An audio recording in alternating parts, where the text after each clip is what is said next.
Баршаңызға сәлем, сіздермен Ақнұр Жамбыл. Бүгін жеңіл әрі жылдам дайындалатын десерт түрі трайфлдың рецептісімен бөлісетін боламын. Бізге 130 грамм қант, 80 грамм сұйық май, 200 грамм ұн, 30 грамм какао және 4 жұмыртқа, 15 грамм разрыхитель қажет болады. Алдымен құрғақ ыдыстарымызға 4 жұмыртқамызды жарып саламыз және миксердің көмегімен араластырамыз. Енді көбіктене бастаған кезде үстіне 130 грамм қантымызды аз мөлшерден сала отырып, араластырып шығамыз.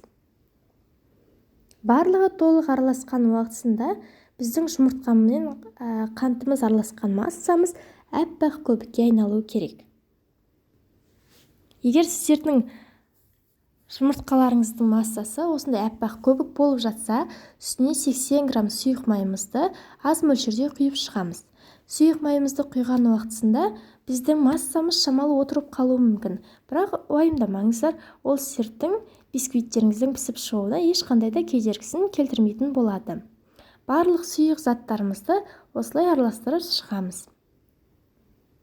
Шамамен 8 минуттай уақыт кетуі мүмкін. Сұйық заттарымыздың барлығы араласқан кезде біз құрғақ заттарымызды електен өткізіп қосып шығамыз. 200 грамм ұнымызды електен 2-3 бөлшекке бөле отырып осылай араластырамыз. Лопаткамызды төменнен жоғары қарай араластырамыз. Ұнды да, какаоны да, разрыхительді де барлығын електен өткізгендеріңіз жақсы дұрысырақ болады. Барлығын толық араластырып біткен уақытысында біз осы массамызды формамызға құйып шығамыз. Және де бетін тегістеп жайып шығамыз.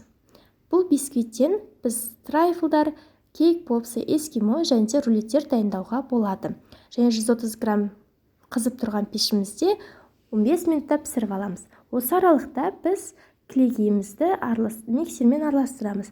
Қою масса болғанша араластыра береміз. Шамамен 10-15 минуттай уақыттарыңыз кетуі мүмкін.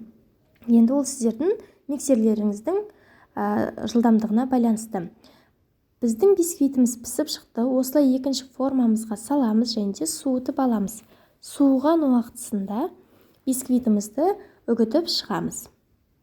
Майда ұнтаққа айналғанша қолымызбен немесе блендердің көмегімен де үгітіп шығуға болады. Біздің бисквиттеріміз үгітілді. Енді біз трайфлымызды жинай бастаймыз.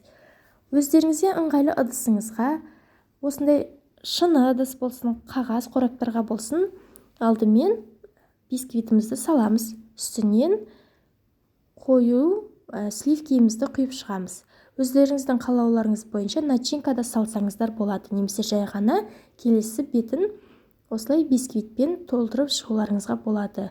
Өздеріңіздің қалауларыңыз бойынша бетіне шоколадты глазурь, немесе осындай посыпкалар, немесе жеміс-жидектермен безендіріп шығуларыңызға да болады.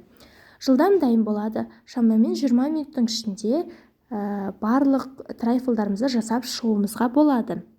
Егер де сіздер трайфлдарыңыздың көп болғанын қаласаңыздар, жұмыртқаларыңыздың және де қанттың санын көбейтулеріңізге болады.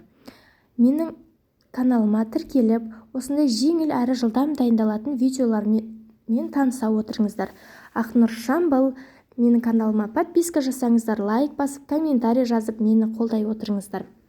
Сіздермен болған Ақнұр Жамбыл, баршаңызға ас болсын.